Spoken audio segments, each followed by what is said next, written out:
Howdy folks, welcome back to my World of Tanks replays with our mighty Jingles. Today, as you can see, we're in the garage with the American M6 Tier 6 heavy tank.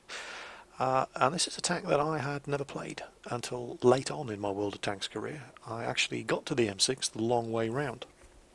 What I did, if you have a look at the tech tree, you will see that if you go down the American medium tank line, you get to the Sherman Jumbo, you can skip sideways to the M6, miss the T1 Heavy completely, and when you look at the M6, having gone down the American medium tank line, you'll already have unlocked these two guns, and it's just a straight case of unlocking the M6 and spending 42,073 XP and immediately getting yourself a T29. And that's pretty much what I did. And I did that because I had the impression that the T1 Heavy and the M6 were absolutely terrible tanks. And the reason I had that impression was because if you look at my tech tree, you'll see that I've mostly unlocked the German tech tree because I played the German tanks first. A lot of people do. It's the old, everybody wants to drive a Tiger until they actually drive one and realise it's not that good. But yeah, that's what I did. I played the German tanks, and as I was playing the German tanks and getting into random games and starting to go up against tier 5 and 6 heavy tanks, I'd see T1 heavies and M6s on the other team, and I wouldn't be too impressed with how they played. They were not difficult to kill. And I think the reason for that is because for a lot of people, the T1 Heavy and the M6 are the first heavy tanks they get their hands on. And people get their first heavy tank and they suddenly think they're indestructible. And then they come across somebody who knows how to drive a Panzer IV or a KV, and they very quickly find out that they are not nearly as indestructible as they may have been led to believe. And it's very, very easy to play badly in your first heavy tank, because it's your first heavy tank. I mean, I'm reminded of when I went out and bought my Lerva, when the highest tank that I had was tier 6, and I went out and bought a tier 8 heavy premium tank, and oh boy, I sucked. I mean, I really, really sucked. I was one of those wallet warriors that everybody hates, and for good reason. I really, really sucked at driving the Lerva, and it took me a lot of games to figure out how to drive that thing properly, which put me in good stead when I eventually unlocked my Tiger and my Tiger II. But the point remains, you get a heavy tank for the first time, you're going to be you're really going to suck at driving it. And that's what I was seeing when I was playing my random games, and it basically formed the impression in my mind that the problem was with the tanks, when it wasn't. It was with the drivers not knowing how to drive a heavy tank for the first time. All of which is a roundabout way of saying, when I eventually went back to tier 5 and tier 6 in the American heavy tank line and played the T1 Heavy and played the M6, I was very surprised at how good they were. I really enjoyed the T1 Heavy, and I'm enjoying the M6 even more than I enjoyed the T1 Heavy. And I'll explain why. First of all, the M6 does have a good amount of health, 870 hit points. Now, take that with a pinch of salt. Remember, it's a tier 6 heavy tank. It will face tier 8 tank destroyers and heavy tanks. And 870 isn't an awful lot when tier 8s are shooting at you. But in a tier 6 game, yeah, definitely. This thing is, it can take a lot of damage. 870 is a lot of health for a tier 6 heavy.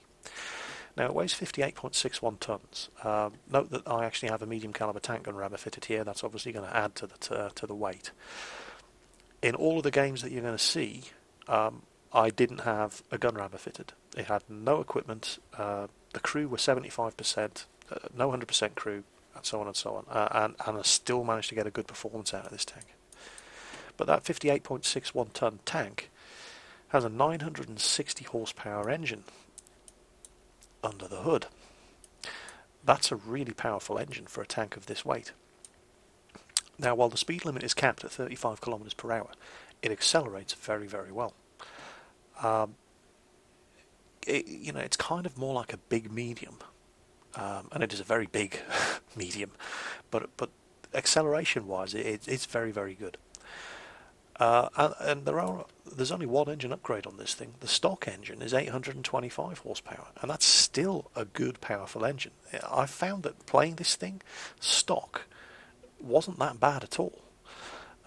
It's one of the least painful stock tank experiences I've ever had, and that's due to a combination of factors. First of all, it is well armoured, but we'll get to that in a moment.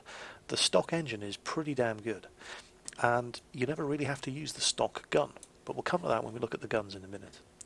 Now, speaking of mobility, it is kind of let down a bit by pretty crappy hull traverse, 25 degrees per second. It doesn't turn very quickly at all. The turret, on the other hand, well, 28 degrees per second isn't fast as far as turret traverse goes. It's not particularly slow either. So it's a bit of a compromise going on there. Certainly for a heavy tank, that's not a terrible turret traverse. 350 metre view range isn't bad. 480 metre signal range, pretty crap. But you know, that's most of the mid-tier vehicles tend to have crappy signal ranges. Now, moving on to the armour. And this is where you know you're driving a heavy tank. But it does have limitations, pretty big limitations. Frontally, it's a tough tank to penetrate. The upgraded turret and the whole armour at the front is 102mm thick, which isn't bad at all. The turret, sticking with the turret for the moment, sides and rear are both 83mm thick, and while we're by no means up to the standards of the Tier 7 and 8 American heavy tanks here, with 270mm plus frontal turret armour and a massive plug of armour on the gun mantle, 102 at the front isn't bad. A lot of tanks that are going to be shooting at you are going to have problems penetrating that. And 83 at the sides and rear isn't terrible either. Again, you're going to find that certainly when you're top dog at those Tier 4s and some of those Tier 5s are going to have problems penetrating your turret even from the sides and rear. Now the hull armour, 102 at the front as we said, which is pretty good. But you have big problems at the side where it's only 44mm thick. Big problems at the rear where it's only 41mm thick. And I just want to emphasise the word big. That is a big old target from the sides, and it's a big old target from the rear. Taken in combination with the fact that you can only traverse your hull at 25 degrees per second, when you're driving this tank, you need to be real careful. You don't let anybody get around your sides and rear, because you are just completely vulnerable to attack, unless you've got your front pointed towards the enemy. Treat this thing like a claymore mine, right? Front towards enemy at all times. Frontally, weak spots, well, sort of. There's a small little weak spot up here, this periscope on top of the turret, and the commander's hatch on top of the turret, as always, is a weak spot, but they're very, very small targets, very difficult to hit. Frontal hull weak spots, well, not really. I mean, there are some. This little machine gunner's port here, the driver's view port here, they're weak spots, but they're small, and they're surrounded by big old plugs of armour. So, if you've got the accuracy, by all means, shoot here, but make sure you hit there, because if you don't, and you miss even by a little bit, this is extra armour, and this mounting here is also extra armour, so, if you're going to shoot at them, make sure you hit them. There's a tiny little periscope here as well, which is a weak spot. But while they're not technically weak spots, the easiest places to penetrate the front of the M6 are, if you like, the collars or the cheeks of the upper hull armour here and here. And that's purely because it's not as well sloped as everywhere else.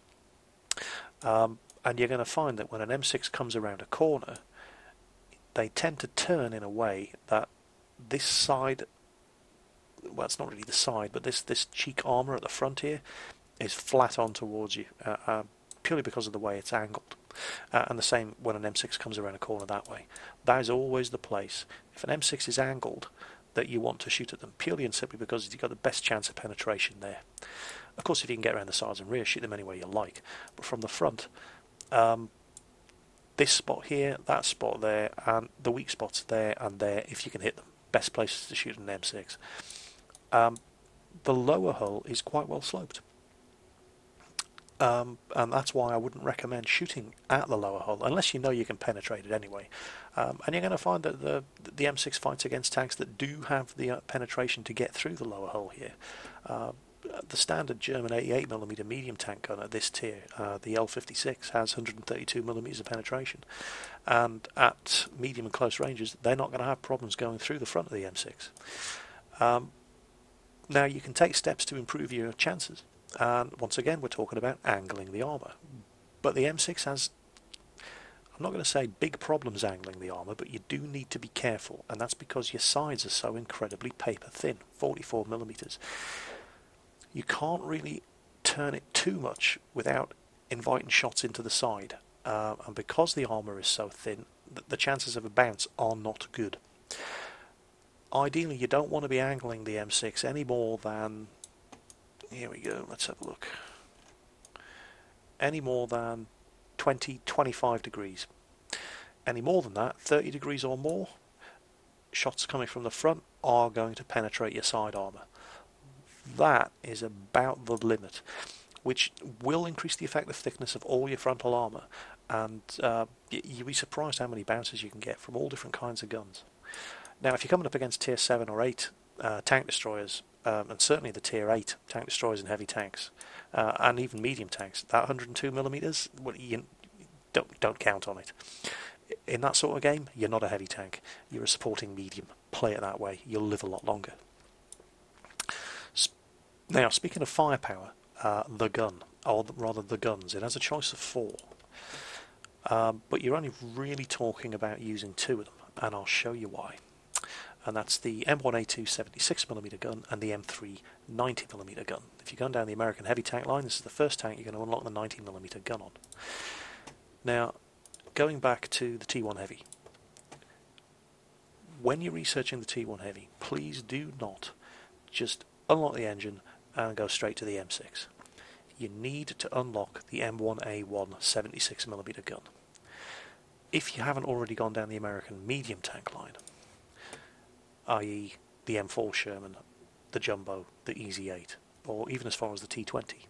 If you've gone as far as the T20, this is really, really good news when you get to the M6, because the M6 uses all the guns that these guys use, so they're already unlocked when you get to the M6 if you've gone down the medium tank line. If you haven't gone down the medium tank line, when you're on the T1 Heavy, research this gun here, because it means that the second you get the M6, you don't have to use that piece of rubbish.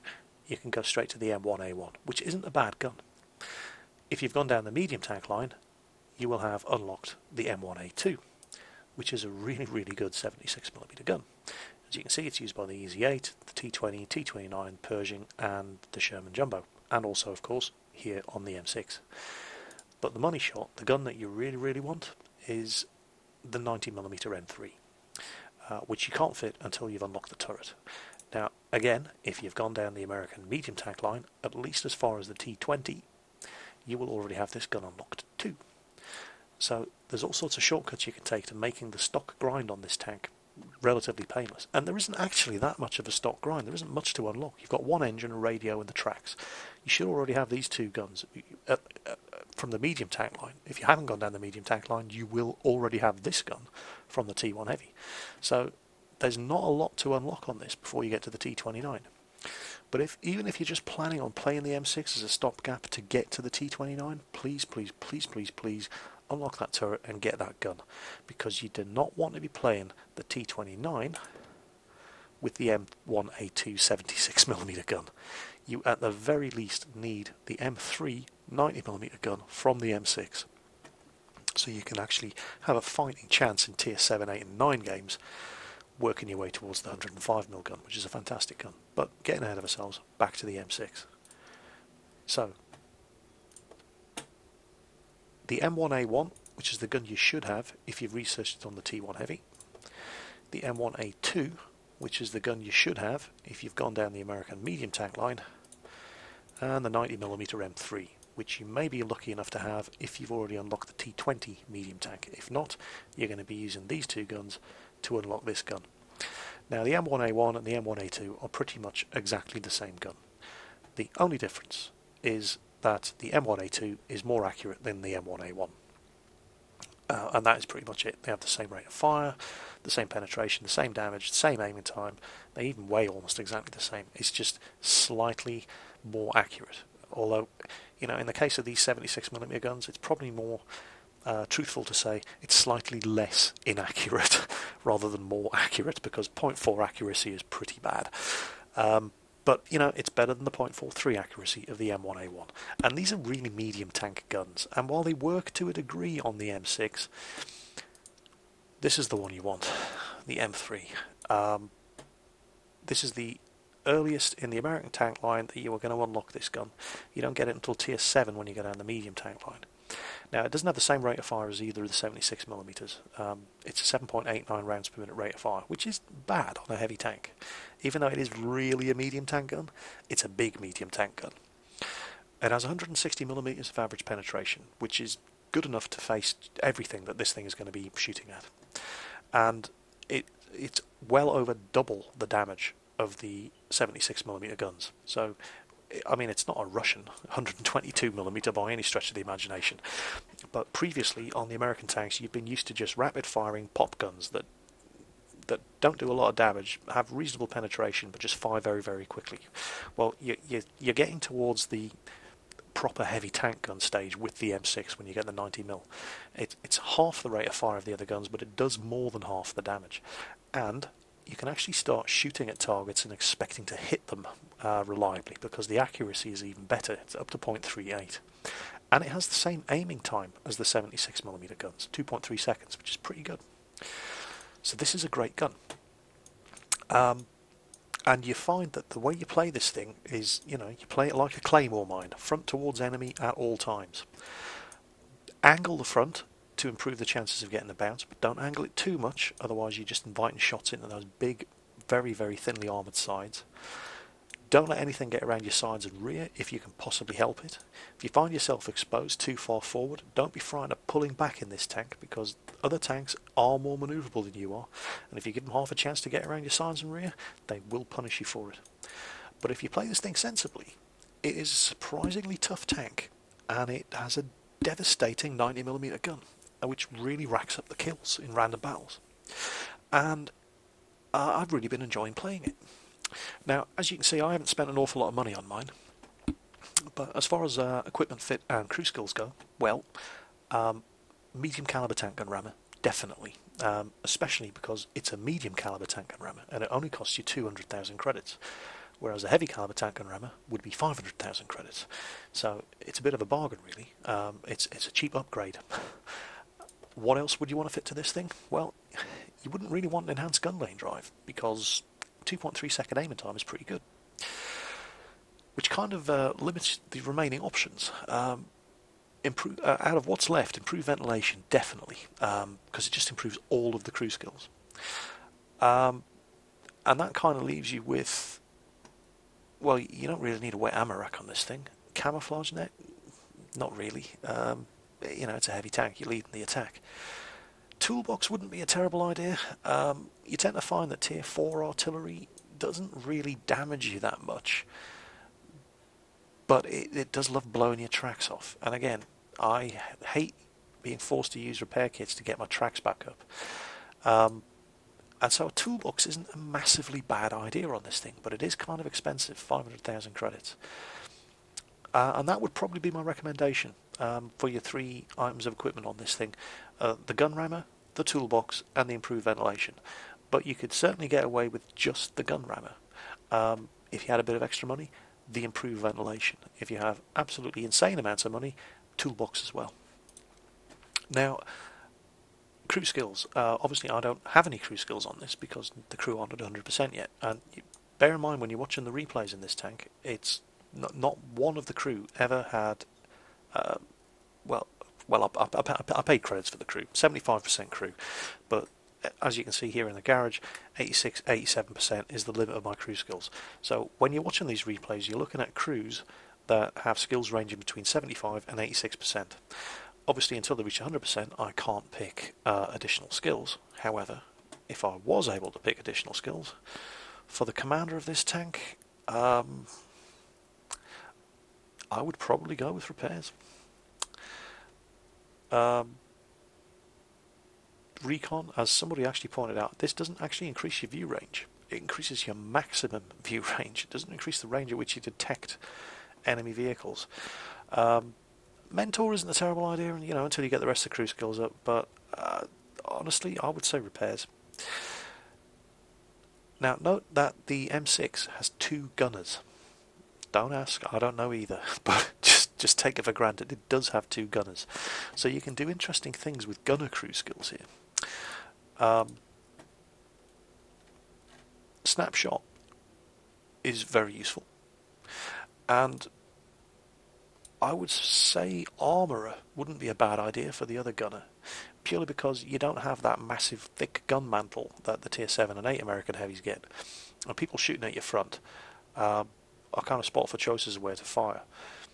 And I must say, I mean, I haven't noticed the gun getting knocked out very often in this tank, but what else are you going to pick? Deadeye, it's a perk. It's useless until it reaches 100%. Designated target, again, it's a perk. Useless until it reaches 100%. So you probably definitely want Snapshot.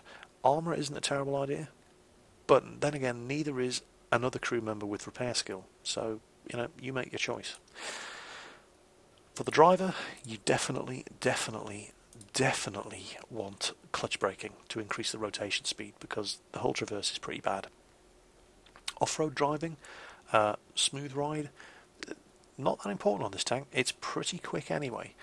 The one mobility problem it has is it doesn't turn very well, so definitely clutch braking. Radio operator and loader, to be completely honest, first crew skills on any heavy tank, where there isn't anything better to go for, always go for repairs. So that's the garage intro out of the way. Let's get a couple of those games under our belts. Now, this was the first game I ever played. A 75% crew, and as you can see, right off the bat, I blew some free experience on the turret. I already had the 90mm gun unlocked from the T20, so I never really played this tank stock. But the crew only have 75% skill, so it'll give you some idea of what you can expect if you don't buy Gold Crew the first time you drive your M6. And it's a straightforward standard battle on El Haluf, tier 6 game. We're top tier. There's quite a few tier 6s, a couple of EK3000s, an Easy 8, KV1S and me, and they have pretty much the same. A couple of tier 5 heavies, and then a random scattering of tank destroyers and medium tanks. So here we go, standard battle El Haluf, and this is without the top engine.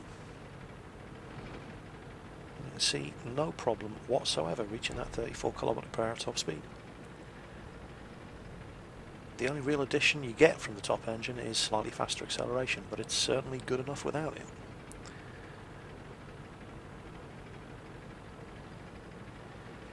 And 2-0 down within a minute of the game starting. We're off to a good start. Now the M6 is a quick heavy tank, but it's never going to keep up with a KV1S. Damn, that thing can move. 43 km/h top speed. And the 3001H as well. Very, very fast medium tank.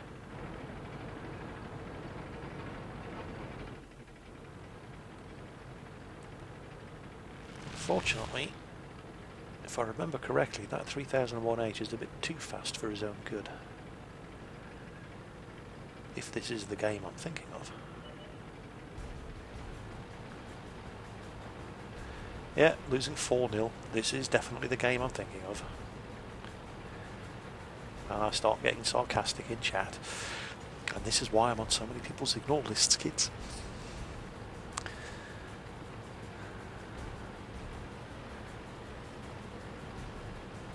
So a third of our team are dead for the price of one enemy scout tank. Good start, boys. Okay, there's a 3601H around that corner. Now the artillery in this is only tier 3. I'm not afraid of tier 3 artillery. And here we go. And I'm not angling particularly well here. It's the first time I drove this tank. But first one around the corner. Let's go. 3601H knows he's in trouble. Fires, he bounces, and I was angled well there coming around the corner, but it was more luck than judgment. It's not like I planned it. Good solid hit on that Panzer IV, and we spotted a KV1S on the other side of the valley, but I want that Panzer IV dead first. Oh, just missed. Okay, Panzer IV is killed by our T1 Heavy.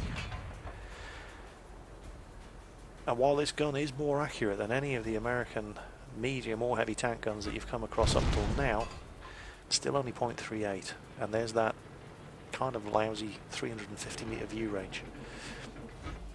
This fellow's actually 480 metres away, and it's only because friendly tanks have him spotted. There we go, blown his tracks off. Oh, he's used repair kit. Come on, come on. Excellent, 2 kills. Oh look, KV1 over there. No, he's in the buildings, can't see him. So we're still losing 5-8, but we have at least managed to get a couple of kills.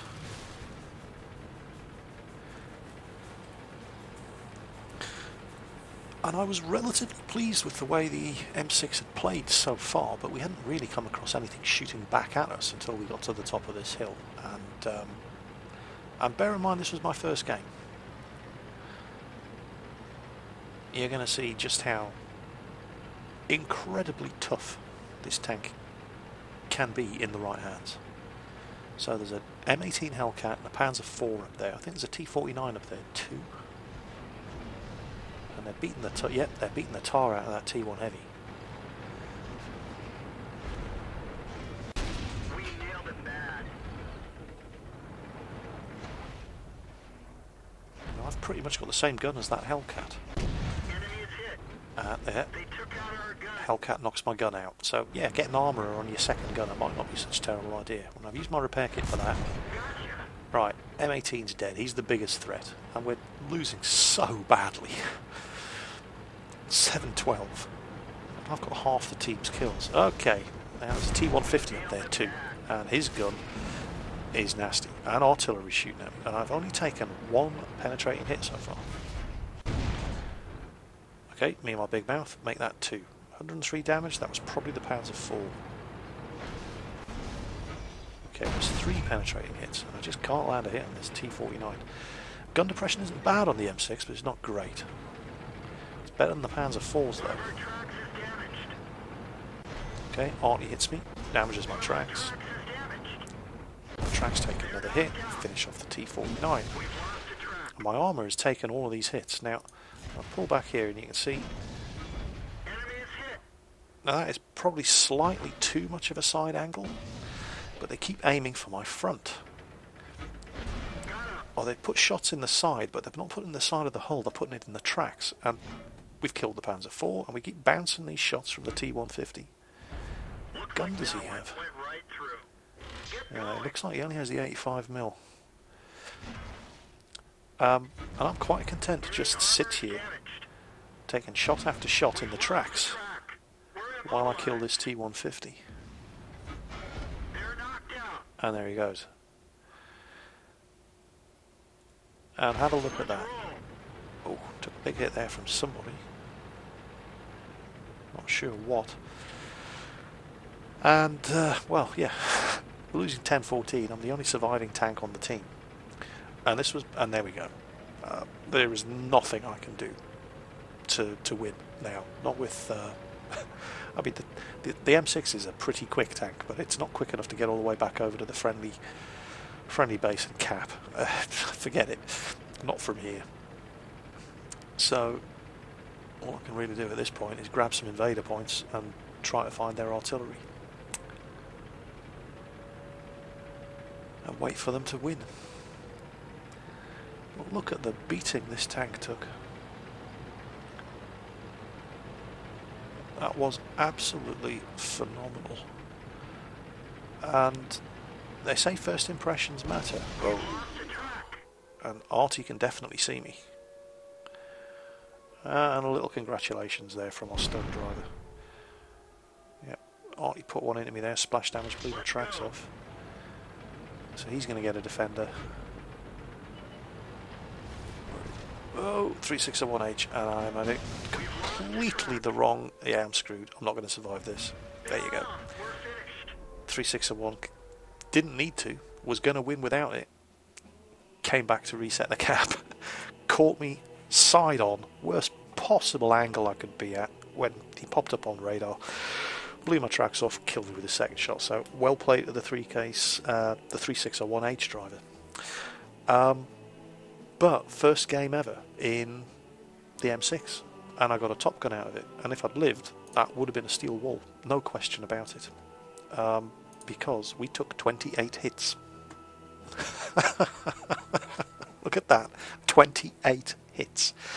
8 of which did damage, 3 of which were artillery splash damage. So 5 direct penetrating hits, 23, no, not 23, 20 bounces. Just ridiculously good armour. Helped by these guys over here who really weren't taking advantage of the fact that I was tracked and getting around my sides and shooting into my sides, but instead just kept shooting at the frontal armour. So a little bit dumb on their behalf, but it was a perfect example of how tough this tank is from the front. 28 hits received, only 5 of which were direct penetrating hits. That is just phenomenal. And the gun wasn't terribly inaccurate either. 21 shots fired, 16 hit the target, which is not bad considering that they do 240 average damage with each hit. Again, that wasn't bad at all. And that was the first game I ever played in the M6. And that really was a bit of a wake-up call for me. Because I wasn't expecting, I was expecting this tank to suck. Really, really was. And oh boy, does it so not suck. So next we have another early game in the M6, and you can tell by looking at the matchmaker. The matchmaker for the first 10 games in any tank tends to give you a relatively easy time of it. At least it does in theory. It doesn't work like that all the time, but again, tier 6 tank, tier 6 game. Only it's a very, very tier 6 game. There's a couple of tier 5, some RT and a scout, and this poor Hetzer sitting at the bottom of the list there feeling very sorry for himself. Same on the other side. And look at all the KV-1Ss. Let's go. Now, this wasn't really a fair game because most of our KV-1Ss had the 122mm guns and the second turrets, and most of their KV-1Ss were using the 85mm guns. So just bear that one in mind. But again, this game does illustrate how tough, certainly in a tier 6 game, the M6 is from the front.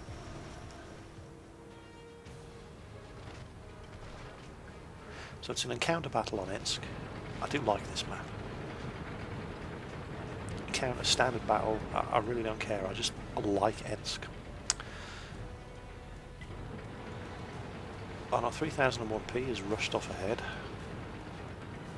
He's shouting for help. But he's too isolated. That T-49's rushed up ahead to... I don't know what he thinks he's going to do up there amongst all... Look at the map. T-49 tank destroyer. This guy here. What the hell is he playing at? Seriously? Yeah, well, that ended about as well as you'd expect. Now, I was going to head up the railway line here and then sweep in from the left towards that KV-1S and 361H, and then I spot this Su-85 and damaged KV-1S moving in on the cap. So I changed my objective and head for this guy. Now I don't know at this point that most of these fellas only have the 85mm gun, and having driven the KV-1S myself and known what it can do with that 122, I'm very, very... Oh, there he is. Bang. And he blows my tracks off. Now, I still don't know for sure at this point whether or not he has the 122mm. And it's only now that I realise he didn't.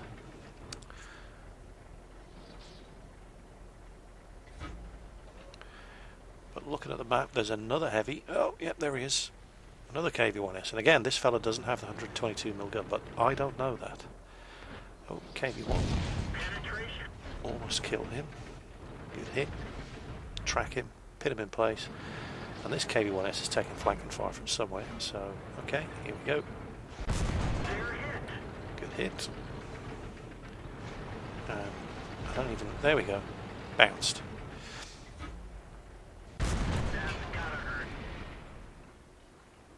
And then our KV-1S over to my left, or just in front of me, finishes him off.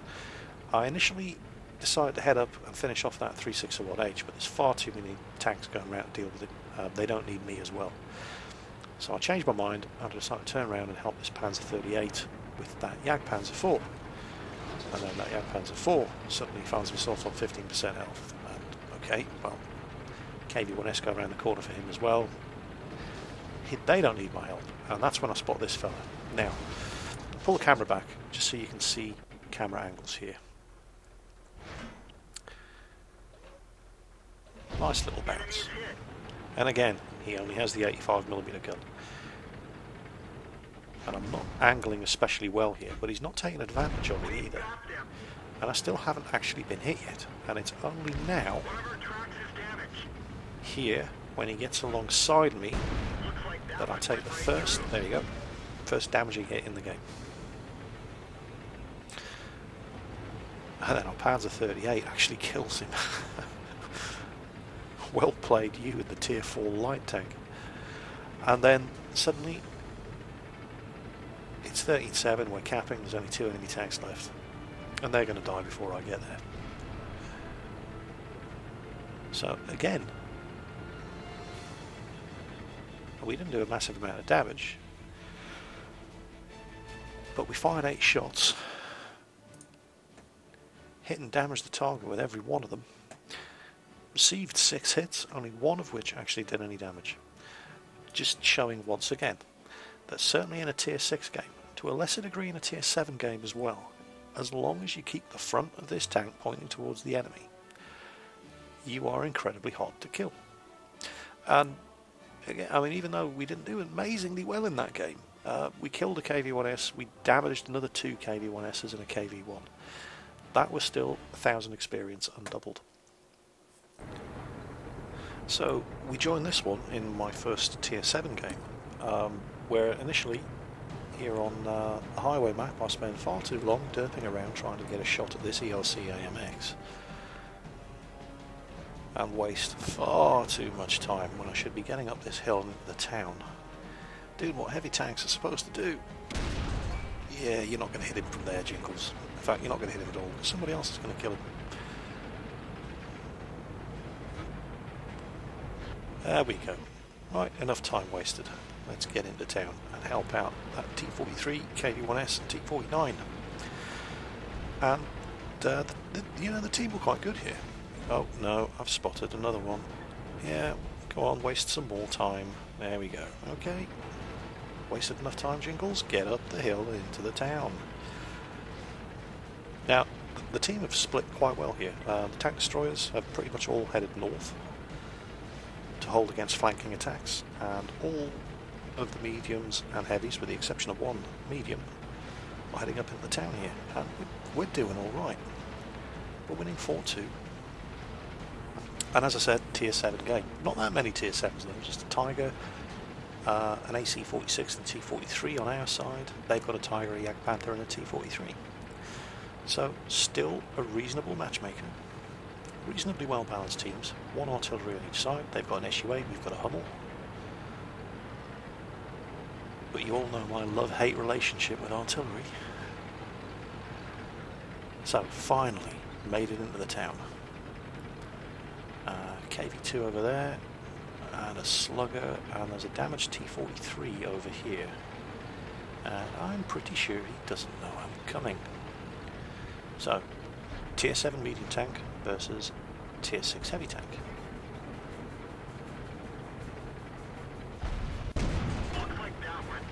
Good hit. And here we go. Good angle. Tracks absorb it. And another good hit. So I'm going to take one more. And there we go. T-43, 85mm gun. Gets through the frontal armour twice. One more shot is all I need. So, sit around, wait for my tracks to be repaired. And let's go get that. Oof. I don't know what that was. Might have been the 3001H. But didn't do any damage, or did it? If it did anything, it might have just been minor track damage. And let's finish off with the Slugger. 2 kills. And there's the KV-2. Now he's got the 107mm gun rather than the derp gun. I know exactly how crappy the aiming time is on that gun, so he's going to be lucky to hit me. Enemy vehicle destroyed. And there we go, 3 kills. 3 kills, tier 7 game. Ha ha ha! You cannot stop me. I am the mighty Jingles. Tremble in fear, mortals. I am invincible. Bah ha ha ha ha. Who's next? Ah, crap. Yeah, that's what happens when you start getting too confident. That was a good hit from their SU-8. You know, credit where credit's due. I must have disappeared off the radar at that stage. There was nobody else spotting me. He must have just seen me coming, aimed ahead, waited, fired, and was rewarded with an immensely skillful, satisfying, and accurate kill. So, well done to that utter bastard in the SU-8, stopping my rampage in my first Tier 7 game. But, yeah, I mean, it was a Tier 7 game. We killed a Tier 7 medium quite easily. We killed a KV-2, and we assassinated a low health slugger that we sneaked up on from behind.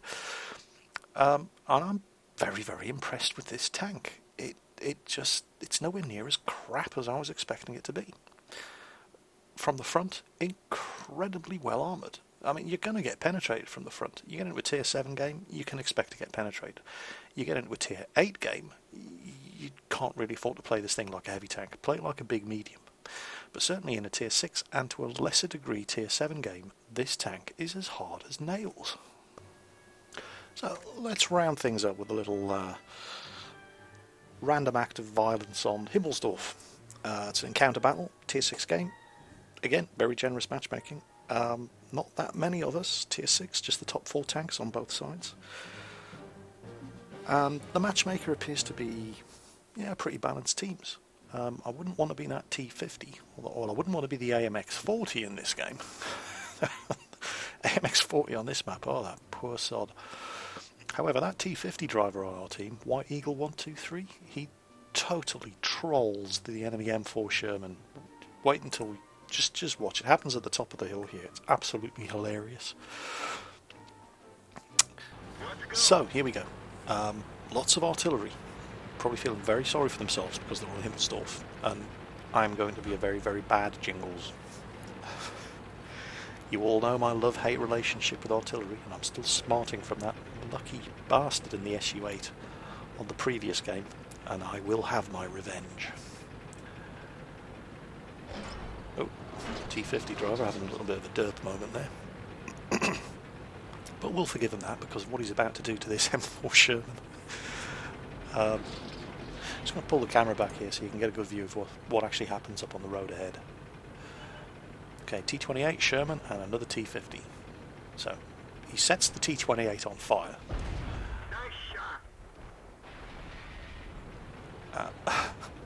And claims credit for that kill. Right, look at him. Just look what he's doing with his Sherman. You know, look at that. Benny Hill would have been proud. Now, you start shooting at me. In fact, the only damage I've taken so far is splash damage or direct hits from low-tier artillery. And I'm not going to let them... And there's another one. So that means artillery is just over the rise of this road here. Yeah, there they are. SU-5. Think you're clever, do you?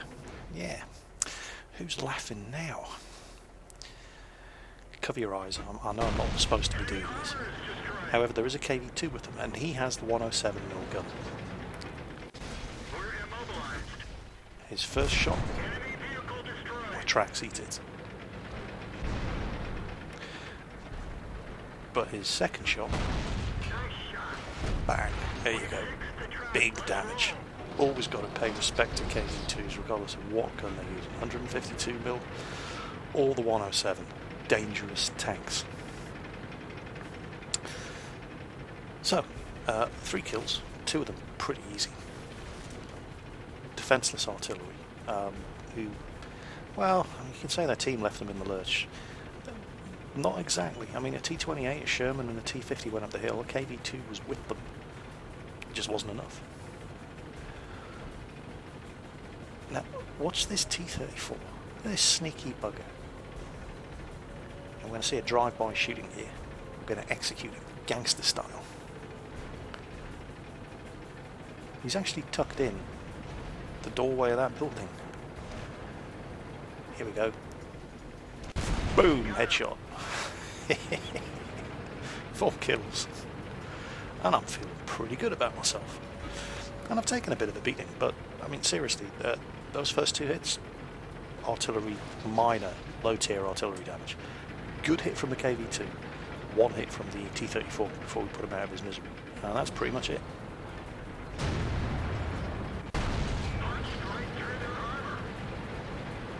Tracks on this tank, it's almost Russian in their ability to eat damage.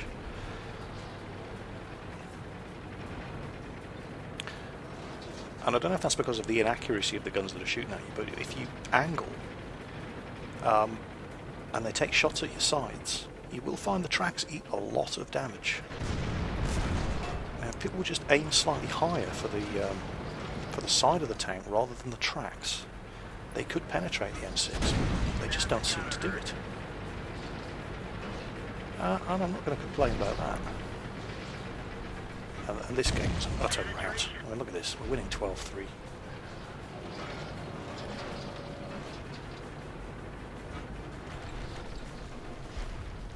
I mean, the enemy team didn't do anything especially wrong. They just got outplayed. Come on, will you die?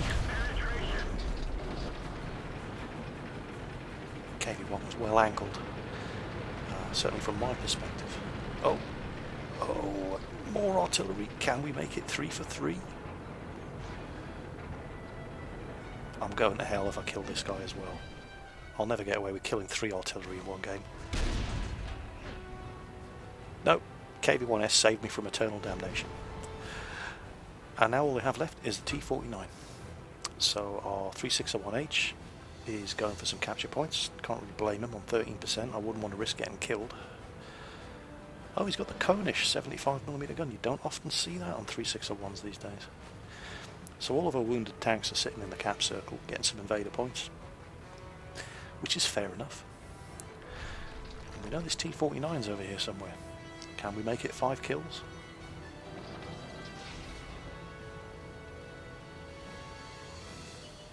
Oh, there he is. 403 health left. T-49. It's got a 76mm gun at the most. Yeah, I'm confident we can get a 5th kill without taking too much damage. Oh, and there's that poor soul in the AMX-40. I'm surprised he made it this far.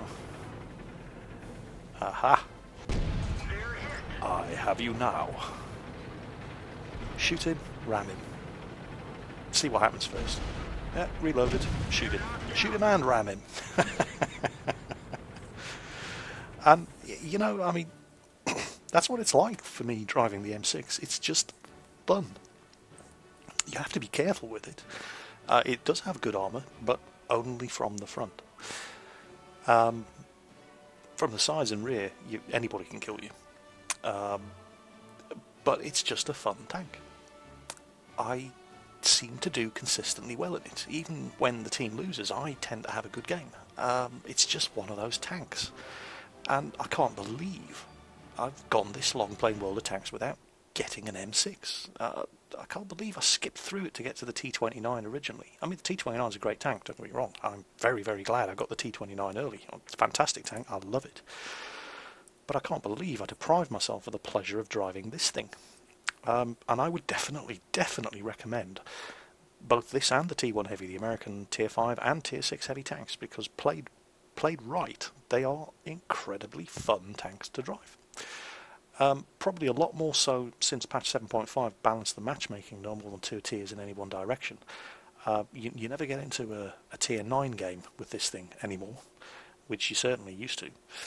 In fact, as a Tier 6 heavy tank, I think you used to get into Tier 10 games in Tier 6 heavies. I'm sure if I'm wrong, innumerable people will point it out in the comments for me. 1,700 subscribers, can't be wrong. But yeah, if anybody said to me, would you recommend getting the M6 heavy tank? In a heartbeat, definitely. I have had far too much fun in this tank to tell anybody not to get it. And that game, I mean, look at that. 1,500 experience, 37,000 credits, 9 hits received, 5 of them bounced. Hooray! Can't really argue with that. And the gun, the 90mm gun. I mean, it's not an accurate gun, but it's a more accurate gun than any gun you'll have used in any of the American tanks up to this stage, and you can actually snipe with the thing if you have to, which is a relief if you get into a Tier 8 game, because you don't want to be playing this thing as a heavy tank in a Tier 8 game. 102mm of armour, just not enough. Not when you're getting Tiger 2 shooting back at you. So the tank has options. It is flexible. It's not locked into one role like the KV-1S is, like the IS is. You can do more than one thing in this tank. So that was the American M6 Tier 6 heavy tank, and I've had a thoroughly good time with it. I would definitely recommend it to anybody who's thinking of starting down the heavy tank lines. It's a good tank. So yeah, well, that sums up the review. I hope you enjoyed the replays, and maybe learned a thing or two from the review, and if it encourages one person to pick up this tank and give it a go, I've certainly done my job. So take care on the battlefield, and until next time, I'll catch you on the battlefield. Bye bye.